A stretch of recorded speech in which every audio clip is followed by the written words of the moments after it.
December 7th, 1941, a date which will live in infamy.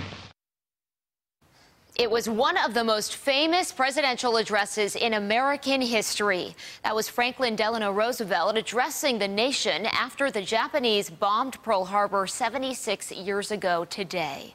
Today, Americans remember those who lost their lives that day and all who have fought for our country in the years that followed.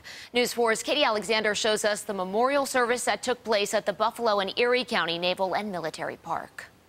The attack on Pearl Harbor, December 7th, 1941, brought the United States into World War II, and some say brought out the best of the greatest generation who answered the call to fight. Went in at 17, and I went all the way through World War II and the other wars and stayed in. And Robert Stoll is one of 2 World War II veterans honored during this year's Pearl Harbor Day ceremony.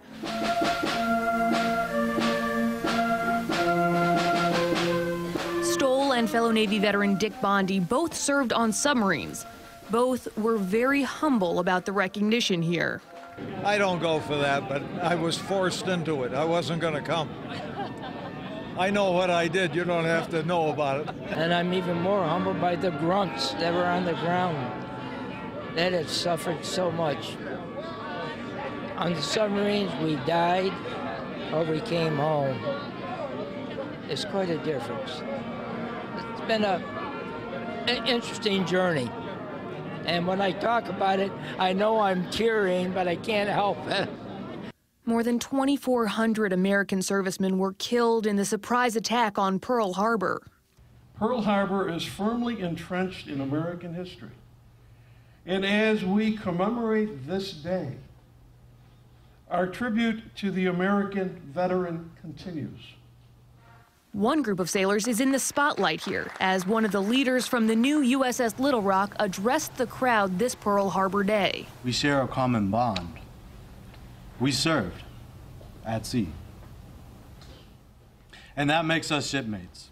America's military past will meet the Navy's future December 16th, when the new USS Little Rock is commissioned alongside its decommissioned namesake on Buffalo's waterfront.